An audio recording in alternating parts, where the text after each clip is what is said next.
ആദരണീയരും ബഹുമാനീയരുമായ കേരളത്തിൻ്റെ വിവിധ പ്രദേശങ്ങളിൽ നിന്ന് ഈ പെരുമഴയത്തും ഇവിടെ എത്തി മണിക്കൂറുകൾ കാത്തുനിന്ന് എൻ്റെ പ്രിയമുള്ള സഹോദരീ സഹോദരന്മാരെ, നമ്മുടെ തൊട്ടടുത്ത സംസ്ഥാനമായ തമിഴ്നാട്ടിൽ നിന്നും ഇവിടെ എത്തിച്ചേർന്നിട്ടുള്ള പ്രിയമുള്ള DMK-യുടെ പ്രവർത്തകരെ, പത്രമാധ്യമ പ്രവർത്തകരെ, സുഹൃത്തുക്കളെ, വളരെ ഗൗരവത്തോടു കൂടി ഈ യോഗം വീക്ഷിക്കാനും കേൾക്കാനും എത്തിയവരാണ് നിങ്ങളെല്ലാവരും.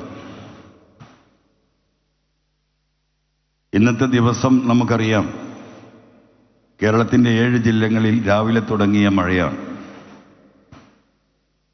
ഈ മഴയൊക്കെ ഉണ്ടായിട്ടും ഇങ്ങോട്ട് കടന്നു വരുന്ന ജനതയെ മുഴുവൻ ഒരു നിലക്കല്ലെങ്കിൽ മറ്റൊരു നിലക്ക് തടുക്കാൻ ഭീഷണി ഉൾപ്പെടെ പ്രയോഗിച്ചിട്ടും ആ വേലിക്കെട്ടുകളെല്ലാം മറികടന്നുകൊണ്ടാണ് ഈ സാമൂഹിക മുന്നേറ്റത്തിൽ പങ്കെടുക്കാൻ നിങ്ങളിവിടെ എത്തിയിട്ടുള്ളത്. അങ്ങനെ എത്തിച്ചേർന്ന് ഇതിനോട് സഹകരിച്ച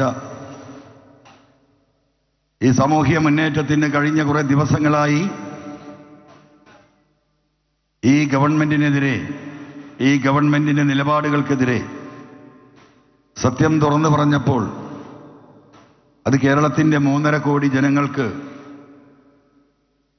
അപ്പോൾ എത്തിച്ചു നൽകാൻ സഹായിച്ച കേരളത്തിലെ പത്രമാധ്യമ പ്രവർത്തകരുൾപ്പെടെയുള്ള കേരളത്തിലെ മുഴുവൻ ജനതയോടും ആദ്യം തന്നെ ഞാൻ കടപ്പെട്ടിരിക്കുന്നു, നന്ദി അർപ്പിക്കുകയാണ്.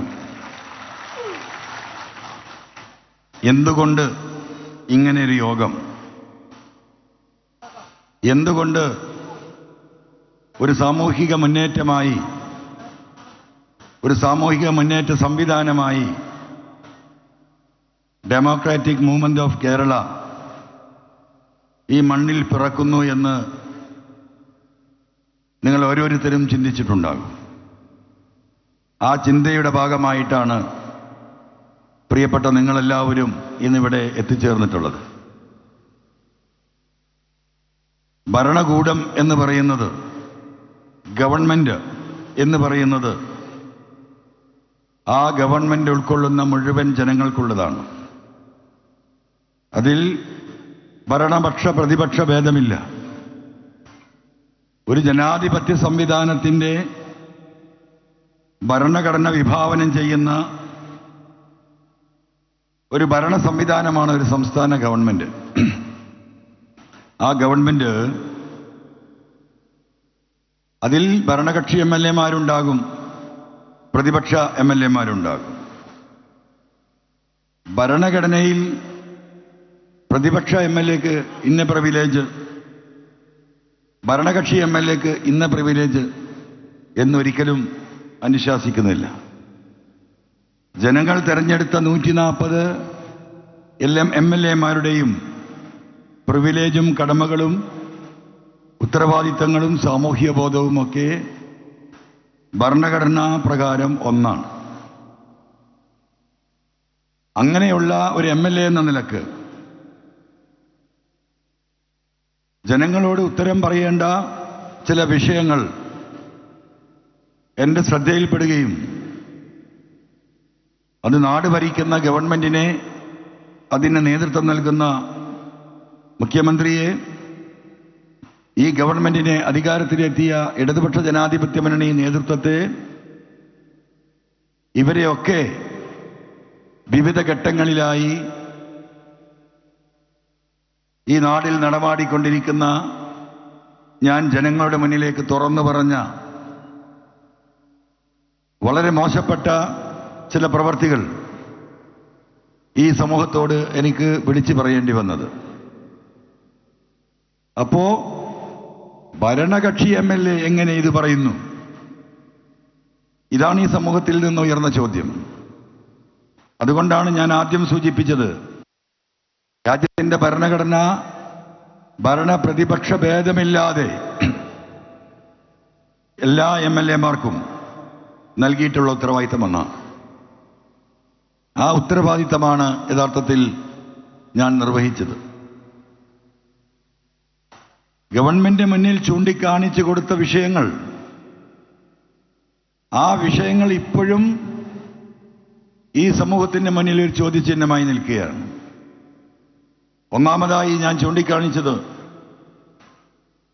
കരിപ്പൂർ എയർപോർട്ടുമായി ബന്ധപ്പെട്ട് നടത്തിയ സ്വർണ്ണക്കള്ളക്കടത്തും ആ സ്വർണ്ണക്കള്ളക്കടത്തിന്റെ പിന്നിൽ പ്രവർത്തിച്ച കേരളത്തിലെ ലോ ആൻഡ് ഓർഡറിന്റെ ADGP അജിത് കുമാറും മുഖ്യമന്ത്രിയുടെ പൊളിറ്റിക്കൽ സെക്രട്ടറി P ശശിയും നേതൃത്വം നൽകിയ ആ കള്ളക്കടത്ത് സംഘത്തിന്റെ ഓരോ പ്രവൃത്തികളും പൊതുസമൂഹത്തിൽ നിന്നും ഇതുമായി ബന്ധപ്പെട്ടവരിൽ നിന്നും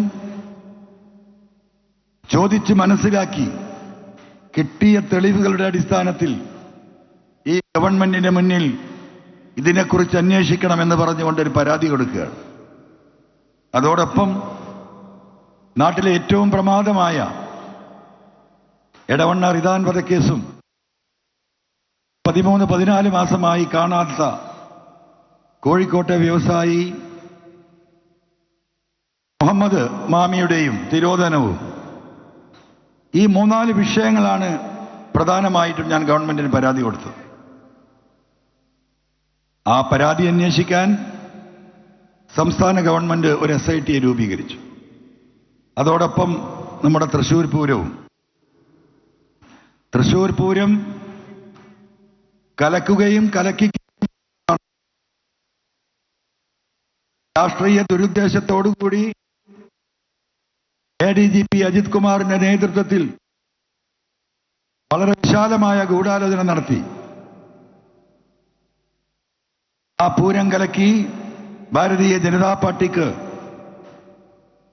ഒരു ലോകസഭാ സീറ്റ് വാങ്ങിക്കൊടുക്കുന്ന ഒരു ഗൂഢാലോചന അതിന്റെ പിന്നിൽ ഉണ്ട് എന്നും പറഞ്ഞുകൊണ്ടായിരുന്നു ഞാൻ പരാതി നൽകിയിരുന്നത്. പരാതി അന്വേഷിക്കാനുണ്ടാക്കിയ SIT 30 ദിവസത്തിനുള്ളിൽ സർക്കാരിന് അന്വേഷിച്ച് ഈ വിഷയങ്ങൾ കണ്ടെത്തി താൽക്കാലികം പ്രൈമാ ഫേഷ്യയുള്ള ഒരു റിപ്പോർട്ട് നൽകും, അതിനുശേഷം നടപടി എന്ന നിലപാടാണ് ബഹുമാനപ്പെട്ട മുഖ്യമന്ത്രി എടുത്തിട്ടുള്ളത്.